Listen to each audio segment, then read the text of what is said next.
Well. We also have the Three Kingdoms summon that has shown up, and it looks like there is an avalanche of fire heroes joining the game today. We have Xiwangmu or Xiwangmu, fire legendary, who is cleric class.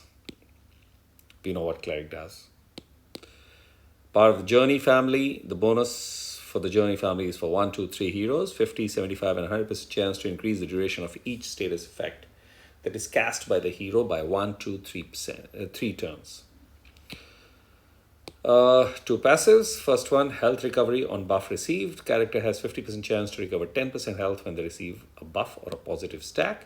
Second passive is, this character has 50% chance to gain 10% mana when they receive a buff or a positive stack. So that's a good passive. Straight get 10% mana. But the chance is 50. And you'll find it happening more often than that. At least that's what the imagination does. So the lady has vanished. 982 attack, 957 defense, and 1507 health. All three are good together. Peach of Immortality at average speed. And this is where a unique special comes into play. Well, it's not new. It's just that this hero's main stuff is dependent on this. Otherwise, there are quite a few who whack in this kind of a way. If the caster dies during the next 5 turns, after firing the special, if the caster dies during the next 5 turns, they are resurrected in the beginning of their next turn with 35% health, which is a fairly decent number, looking at this 1507. And 815 damage is dealt to all enemies, which means there is going to be this buff when the caster fires that is going to be there, that in case you whack this one, like Green Knight has got a resurrection buff, then Queen, this chick, Queen Guo Wang has got this vengeance buff. So similarly, Xiwangmu has got this resurrection buff, which ensures that she resurrects in case she is whacked before the 5 turns. And 815 damage is a fairly sizable damage. It's a hit all. Then all status effects and stacks are removed when the caster dies. Now, who removes this particular buff? And then you can whack? The dear old man in this game called the Hatter. Then there are various other fellows who also steal buffs, so they can take care of this. Then there are heroes that prevent buffs, like this, which is the good old Al-Nadaha, Archie, this one also, Costume Panther, and there are some more who ensure that there is prevention of buffs that happen. And hence, this lady will not have any buff of resurrection setting on her, and hence there is no whack possible, and you can just finish her off. Now, once she has fired her special, obviously I've read the first portion of the special. The second portion is all allies get plus 50% critical chance for 4 turns. This has been halved. I think in beta when we tested it was 100%. So I'm sure Play for Fun would have rectified this. So yeah, 50% critical chance. We have already got a hero that does that, and that is our good old Hachiko. The last portion of the special is stack. All allies get plus 15% stack, and it can max out to 10. So at average speed, it might be basically 1 run or 2 runs.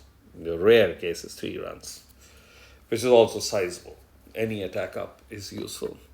So what do I think about her? Well, the point is contingent on multiple things, but we also know there is no direct damage. So there is this little chance of her not whacking directly. Very powerful support hero with that 50% critical chance, and obviously the stack of 15% per stack. But That resurrection buff can be really painful, and 5 turns is a long turn.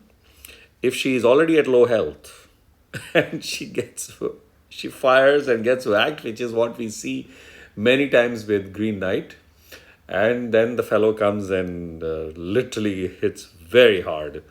When that he's already hammered you, so you're half dead, and because he's hit all, and then the resurrection happens, and that damage happens, which literally kills everybody.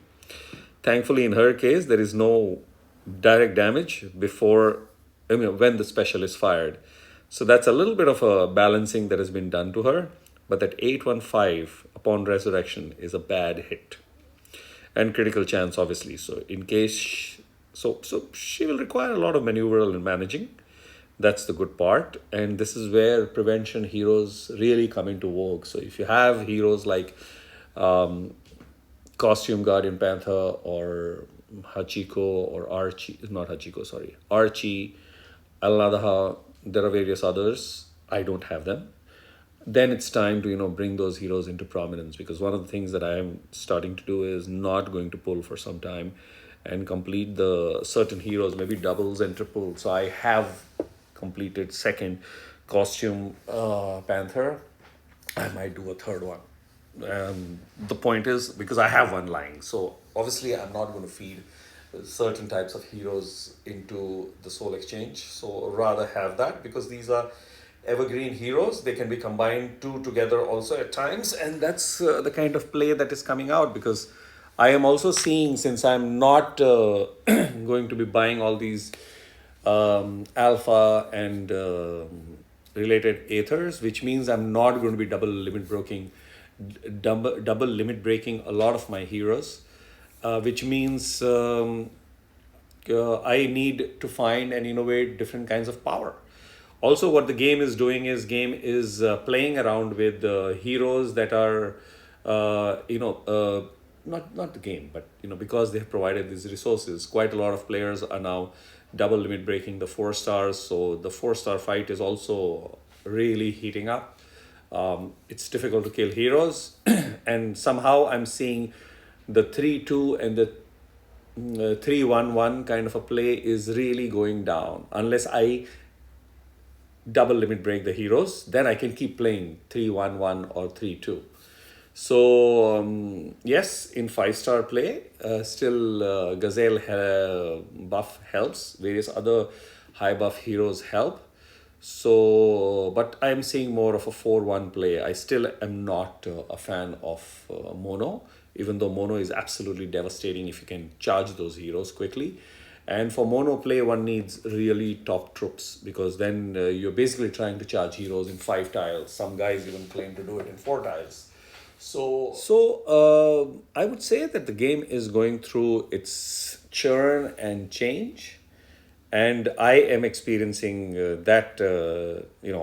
I call myself as a lazy player who doesn't use 80% of his heroes that are leveled, or even I would say 85% of the heroes that are level, and I've slowly started consciously doing that.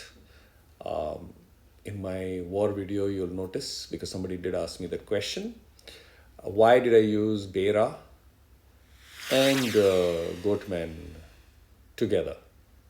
Well, ideally I would not use it, because Bera will stop opposite minions. So there's no point in me taking the Goatman to kill minions. But there was Arco opposite. And in case Arco fires, those minions are freaking beefy. I need someone to deal with those beefy minions to be removed immediately. And that's where the Goatman comes into play, because Bera will give ailment to stop minions. But the minions that are already there, and if they're beefy, what do you do? So that's the kind of a stuff that I'm doing by using certain kinds of hero combinations in a 4-1 way, and developing and opening myself. So I think players will have to go for their own style of play and go for it, because it's not going to be power game like certain alliances and certain types of players do. They limit break a bunch of heroes. Not everybody's going to do that. So good luck finding your way. I just thought I'll share some of these thoughts as I see this particular hero, and see what happens. So thanks for watching. Good luck if you're chasing this hero. Unique, funny hero, but a good support hero, and upon resurrection, badass, damaging hero. And congratulations in case you've already pulled her early. Cheers. See you in the next video.